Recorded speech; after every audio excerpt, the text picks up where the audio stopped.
Thor, Love and Thunder. I guess I'll start by recapping my opinions of the previous 3 Thor films. 3 Thor films. Those consonants are really trying to catch me out there, huh? Hey guy, I see you. I see you watching this video. Well, how would you like to help me make YouTube history? How would you like to help get me into the 100K subscriber club? Why don't you hit that subscribe button there, buddy? Oh, you've done that already? Well, awesome. Well, help a brother out. Hit the like button. Help me rise the ranks of the algorithm so I can take over this platform. What's that? You want to go the extra mile? Well, oh. I do have my Patreon link in the description below where you can join my cult and become a poible. Everybody loves a poible, and you'll be helping me get content out there, which I hugely appreciate. Alright. Thor 1, overall, I liked it. I really liked the Asgard stuff. The Earth stuff, give or take, kind of just run-of-the-mill, fish out of water stuff.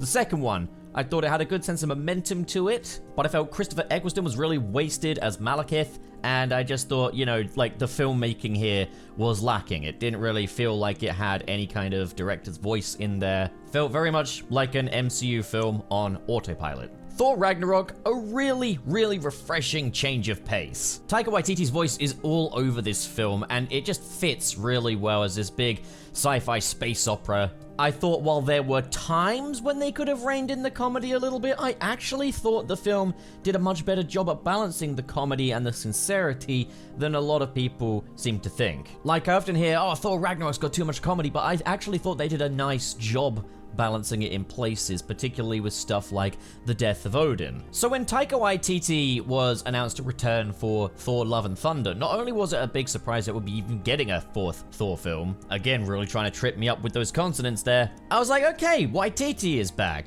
I did have some concerns because by the time you get to that 4th film, there's often a feeling of like, this is the bonus round, you know, you're kind of outstaying your welcome a little bit now, and like Thor had some really amazing stuff going on in films like Infinity War, less so Endgame, but still, he was done well in Endgame, I felt. But I definitely felt like with everything they did with Thor from Ragnarok to Infinity War, I felt like they really took Thor to a really exciting new level, and I thought like the Thor that we saw in Infinity War, a man on a revenge quest, as my buddy Wayne said, like, yeah, that's Thor. That is, like, that might not be the Thor from the comics that everyone loves, but, like, that for me was the quintessential Thor moment. The perfect on-screen reinvention of this character. So, like, I did feel like the character had kind of met his peak, and I felt like, you know, the Infinity War and Endgame sort of duo saga movie thing was kind of the ideal send-off for those original Avengers, but, like, hey, I really like this version of Thor. I was excited to see what was next for him. But another concern was that Phase 4 seems to be all about passing the torch onto the newcomers. Our legacy players coming out of the fold and new versions of those legacy players entering. For example, Sam Wilson, Captain America, Yelena as the new Black Widow, Kate Bishop, the new Hawkeye. It seemed to be going in like a sort of an all-new, all-different direction. And they announced that Jane Foster would be returning in this film and she'd be a new Thor. And I was like, okay. Now, I'm not big on the all-new, all-different thing. Now, I'm going to be real, I'm not... please don't confuse me for one of those sort of geeks and gamers type YouTubers that's all like, oh, this is a woke agenda or whatever. No. I am honestly hesitant any time they bring a new person into the identity of a legacy player and to see how well that's done. I thought... while I really, really like Anthony Mackie as Captain America, and I really like what they did with him as a character, I thought the overall story surrounding him was a little half-baked. But, like, Sam Wilson stepping into the shield, or picking up the shield, I guess. Like, yeah, I don't have any issue with that. Same goes for Kate Bishop. I think they've executed well. So, yeah, while I was hesitant with Jane Foster, because I'm not huge on Jane Foster as a character in the MCU, and I felt that while they wrote her out in Ragnarok, that was one of the best things they did for Thor. You know, they've handled it pretty well overall. Like, the new characters stepping up stuff, that is, I still think the writing in Phase 4 has been a huge step down in quality. But I am sold on these new replacement Avengers, effectively. So ultimately, while I was a little conflicted, I was looking forward to Thor Love and Thunder. You did it, consonants. You did it. So this right here is the spoiler-free section. I don't feel like doing a completely separate spoiler review, so I will let you know when there's spoilers. I'll give you an ample warning. It'll be great. You'll be fine. If you haven't seen this film yet, You can continue watching for now, but I'll let you know when it's time to stop if you want to avoid spoilers. I think a phrase you'll be hearing a lot in my review, a phrase that overall sets the tone of this is, it worked the first time. So first things first, Taika Waititi's Thor worked the first time. It doesn't work this time, I feel. I said earlier that Thor Ragnarok was a breath of fresh air. Thor Love and Thunder is a prime example of when fresh is no longer fresh. If you saw Ragnarok, you know already what to expect of Taika Waititi's Thor. It's just now there is less. And I think what's very frustrating about this is between Thor Ragnarok and Avengers Endgame, Thor had a lot of development, which is not really anywhere to be found here. He's been just reset back to his sort of dude bro personality from Thor Ragnarok, except that's been taken and amped up to like 100 this time. Thor in this film is a ditzy himbo. That layer for this character is really all there is this time around. There are very, very, very, very few moments of sincerity for him, and the same goes for the rest of the cast. This film felt to me like one of those mid-2000s genre parody movies, like, you know, the superhero movie, disaster movie, scary movie. It felt like one of those where they sprinkled in moments of the real film somewhere in like the second act. The first act of this film is almost entirely comedy. And it's not just like funny situations. It's not just that Thor himself is funny or that the Guardians of the Galaxy are funny. Everything in this film is played up silly. Even down to some of the visuals that are just deliberately meant to look quite silly and corny. Thor's new golden blue suit, there's no reason for it to exist other than just like, oh, he saw Jane in a more conventional outfit and thought, hey, I'm gonna one-up that. Boom, it's now in blue and gold. And it looks much more toy-like than the previous Thor costumes. And I just get the sense that, like, you know, Taika Waititi's in the director's chair like, ha, isn't this so, like, unexpected and bad? In a way, like, and it feels like there's kind of that bad quality is being worn like a badge of honor in Thor Love and Thunder. There are some heavily criticized visual moments in this film from the trailers and such, especially like Thor's horribly VFX composed helmet in literally like 1 minute of the film, and it's just there for a joke. And it feels like the film is kind of taking this on as like a stylistic decision. Now, I'd be okay if they said, like, oh, we're making an MCU film with, like, a homemade aesthetic. But, like, this just looks like bad compositing. Some VFX folks have spoken out about, like, working conditions at Marvel lately, and, yeah, that really needs to change. Because it's really showing in the work, but not only that, just treat people well. I don't think that should be too much to ask. There are still some really good-looking VFX moments, but yeah, this film looks a lot cheaper than previous ones. You know, there's a lot of people clowning on the budget of the film on Twitter, but, like, that is still a dumb point because, like, there's a lot of stars in this film. Like, a lot of mega celebrities there. You know, it's a star-studded cast. The budget never completely goes on the visuals. But that's kind of the thing here, is, like, I've had a lot of people kind of question my viewpoints of when I've said, like, you know, I don't really see, like, Snyder movies or Nolan movies as being cynical, because it feels like they kind of approach some of the goofier aspects, more in Snyder's case than Nolan's, but approach some of the goofier aspects of these, like, source materials with sincerity, whereas, like, Thor Love and Thunder treats everything like, there's no way this could work if it weren't being done like tongue-in-cheek parody and stuff. This stuff is just too stupid. And that to me is really cynical.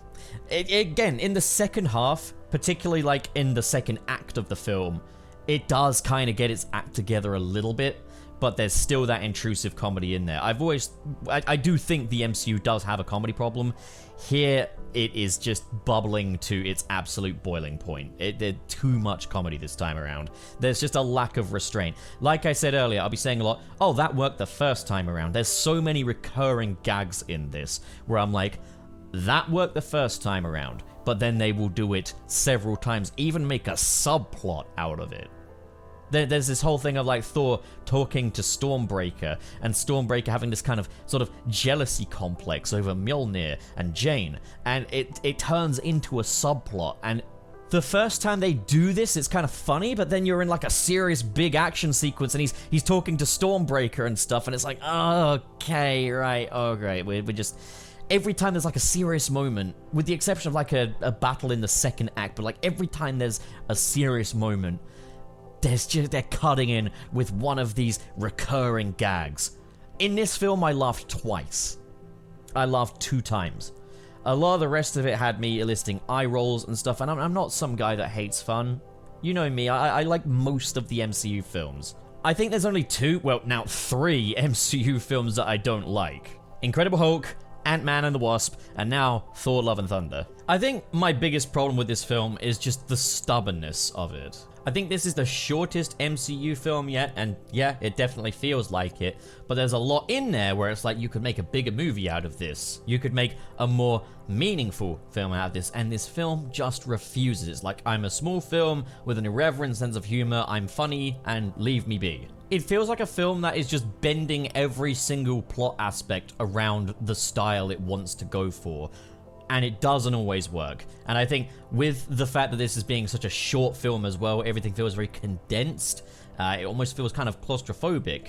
And rather than having less jokes to accommodate for that short time frame, it instead just bounces around its jokes much faster. Everything feels very condensed. You got gags to the left of you, jokes on the right. Now, in terms of what I recommend it kind of really boils down to, do you like the humor that's here? This is Taika Waititi's humor ramped up to 100 in a much shorter, more condensed film than normal. If that sounds fine to you, then you'll probably enjoy this film. If that on paper works, you'll enjoy it. And let me be clear, the film has some serious moments. There are parts of this film that I liked, and they tend to be the more serious moments here. It's not that the film is all comedy. It's not that the film has no sincerity whatsoever. It's that there's just not enough sincerity. There's not enough moments to breathe without jokes coming in. It's that there's not a single character here that is serious in any way. The Guardians of the Galaxy appear at the start of the film, and they feel lacking in their Guardians' identity, and that's because every single aspect of this film is fighting to be the funniest part, with the exception of Gorr the God Butcher, who's the best part of this film. It's quite obvious that this film is trying to lull you into that sort of false sense of security. This is a funny comedy movie, haha!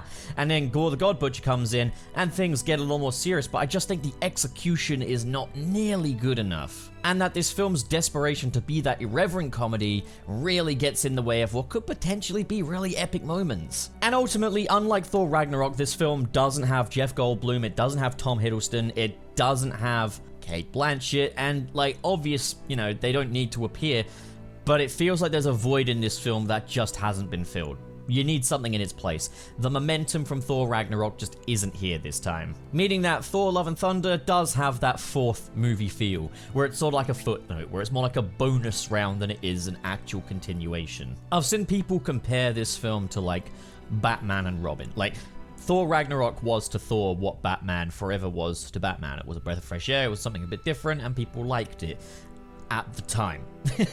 And now moving into Thor Love and Thunder, it's more what Batman and Robin was to Batman. I don't think that's completely there, but I can see that parallel. Things that worked about Thor Ragnarok didn't work the second time around. Taika Waititi, I think he should direct some Thor films. Some MCU films even.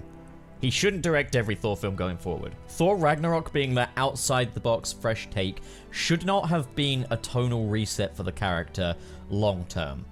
And like, I think Infinity War acknowledged that. It's like if you consider like the Thor movies as like a series, so it's all a sequence. Like a TV series, you might have that one episode with like a guest director and it's a super different style and it's a lot of fun. You won't want necessarily every episode feeling in that way, This feels like that. This feels like that guest director has stuck around and you want to get things kind of back to normal. I feel like I would like to see Kenneth Branagh return to Thor. I think now's kind of the right time for a Kenneth Branagh return. Or just any director that is willing to take this character more seriously than Taika Waititi does. I would be game to see Zack Snyder take on the character. Or even just like a Russo brothers Thor film. I know it probably feels a bit weird to go from like Avengers to just Thor, but like they did really good things with the character of Thor. So, moving into spoiler territory now. You are being warned, this is the spoiler warning. If you evade this and you don't want spoilers, well guess what, you're kind of an idiot. Last warning, spoiler, spoiler, spoiler, spoiler, spoiler, you have been warned. The central theme of this film is love. Like, Thor doesn't want to feel that sense of emptiness after the events of Endgame. He wants to feel bad about something. He wants to kind of feel that sense of longing. This is something instilled into him by Peter Quill. And in this film, he's kind of decoding what love is. That sounds really good. The theme is there, and it carries over to Gorr the God Butcher as well, as like, you know, he misses his daughter and everything, and in the end she takes his place. He dies for her to live. And then there's Jane, and this film kind of gives Thor some closure with Jane. It kind of explains how she broke up with him, and that they have this second chance together, but at the same time, that second chance can't truly come to fruition because she's dying. Like in the comics, when Jane becomes the Mighty Thor, Jane has cancer. And it's an awesome idea to see an MCU film tackle a subject like that, a character that Thor can't really save. You know? Like, a superhero cannot save someone from cancer. And in this film, a lot of those feelings of love that he had for Jane are all coming back to the surface again, and he's kind of putting up this sort of man-child persona as kind of a front, so that he can kind of avoid those feelings that are still left over within him. That's all really good stuff. It's just such a shame the comedic tone gets in the way of it as badly as it does. Thor having this sort of man-child persona on while he's around Jane would have worked, but he has it for the entirety of the film up until that point as well. When he's around the Guardians and stuff, he's still got that sort of dude bro mentality. I get it, he's kind of avoiding his feelings, but the film could have done a much better job at putting that forward, because even when he does start to acknowledge his feelings later on in the film, we barely get to spend any time with the more vulnerable side of Thor. Even when you do, Korg will probably cut him with the joke or something, or the goats will start screaming again. We've got a scene where Valkyrie and Jane are talking about how Jane's cancer's at stage 4 and how she's kind of fending off the inevitability of her death, and then literally one moment later, we get the two of them head bopping to music coming out of a speaker that looks like a hand grenade, and it's just, why can't we approach that idea with seriousness? Why can't we make the most of this? You know? There's a great story here, and I just wish it were approached with some sense of seriousness. I wish it weren't interspliced with the movie parody version of what this film is. Another great example of this is we've got Thor taking in Gorr's daughter at the end of the film. He's taking on a new commitment. He's going on a new journey as a parent. Great place to kind of cut it there, right? But then one scene later, she's giving him attitude. She's drawing all over Mjolnir. She's blasting through his pots and pans, and it's all comedic, and it's like, this was meaningful, this was nice. You can never just let something be nice, can you? Jane's introduction as Mighty Thor would be really cool were it not constantly intercut with Thor going, Mjolnir, here boy. I've had issues as well with like shows like What If, where it feels like they're playing off the events of the Infinity Saga as just a bit of a joke now. They're just being very meta with it. It's just movies, it's just a little story. We did this, remember that? What If definitely had that with how they were treating like Thanos, saying like, oh yeah, a conversation could have stopped him from committing mass genocide, and how Ultron could have just zapped him in half. And like the symptoms were on display early, even with a film I like Spider-Man Far From Home. Like you have that opening sequence where it's that school's in memoriam presentation for the Fallen Avengers. The thing is, that was like a student presentation, that was an in-universe thing. In this one, you've got Korg reading off the story of like what happened to Thor over the past movies. And he's kind of going through listing off all the people that died, because Thor's kind of lost everyone and everything at this point. But the film is doing it in a comedic way. This isn't even the way Korg's reading it or anything. It's not even the framing device. It's just these comedically edited shots of all of Thor's loved ones dying. It's all done for laughs. There's an ice cream parlor in New Asgard called Infinity Cones. That would be like having like Hitler's pizza in the real world. Hey everybody, come on down to Bin Laden Burgers. Come get a Saddam Hussein milkshake. Obviously, the Avengers, Thanos, all that is not real. It's all in the movies, but like a film series that is fixated on world building, I would expect them to think of the actual implications of that world building that they're doing there. And I know people are going to say like the comics, but like the comics is an excuse. Like bad writing in the comics, still bad writing in the movies. But it's also just like, okay, I had a massive engagement problem with this film. I struggled to feel engaged because of all the comedy that was constantly going on. And it didn't feel like this was a comedic scenario for these characters. It felt like every character had been retrofitted into this comedic tone. And then there's obviously the way they're treating the Infinity Saga now. How am I supposed to be engaged with any of this, knowing that it's just going to be played off as a joke later on, knowing that these films don't even take their own events seriously? At this point, Marvel Studios feels like the former A student that's gotten really complacent and is now just getting D's. And is just fine with it because, like, I know I can do it. Daddy's got me a job lined up after this. You know, that's how this film feels to me, is it feels like that A student has come in, delivered a D, it doesn't matter because Daddy's gonna get me a job anyway. I'm kind of, like, outside of the MCU bubble, I'm kind of hard-pressed to call this a bad movie. It's clear that everyone involved were having fun, and it's clear that there is quite a bit of love that's gone into this. I just didn't like this one. I like Taika Waititi, I love what he did with Ragnarok, I don't think he was the right director for this story here. I like seeing, like, directors kind of get unrestrained freedom with these projects, but it just comes across that it was ultimately a hindrance, and the film ended up being less than the sum of its parts. But I mean, hey, the film does set up some potentially exciting things. A possibility of Null appearing. Maybe. We'll have to see how that plays out. Whether or not what we saw there was any relation to the symbiote or not. Potential War of the Gods stuff going on, Valhalla. I just don't want to see it directed by Taika Waititi. I want to see it taken seriously. I want to see it actually get the chance to be epic. So yeah, that's my overall thoughts on Thor: Love and Thunder. I'm obviously quite conflicted in areas. Obviously, if you enjoyed it, all power to you, you know? But, like, I couldn't really enjoy this one. I felt very detached from the overall viewing experience. I like parts of it. That's what I guess I'll say. There's good stuff in here. And I think, you know, if you can look past the silly tone and the comedy, or even, dare say, enjoy it, if you like that stuff, then this works. This is fine. You know, there's good stuff here. But as far as I'm concerned, this is bottom tier MCU. Which is a shame because, also, to be honest, I really haven't been impressed by Phase 4 so far. Like, at the time, I might have enjoyed shows like WandaVision and Falcon and the Winter Soldier, but they haven't aged well in rewatch, as far as I'm concerned anyway. There's a lot of cracks starting to show there. I think by far the strongest component of Phase 4 so far is Spider-Man No Way Home, which I think confirms my kind of feelings of, like, I am experiencing MCU fatigue. I haven't seen Moon Knight yet. I haven't seen Ms. Marvel. I think the way I see it is, yeah, MCU, the best point to bow out would have been Avengers Endgame. But I'm always game for a Spider-Man movie. I think that's just how I see it now. I hope I'm proven wrong. That's all I can say, really. So what do you guys think? If you enjoyed this video and you want to support more like it, be sure to hit that big, beautiful subscribe button.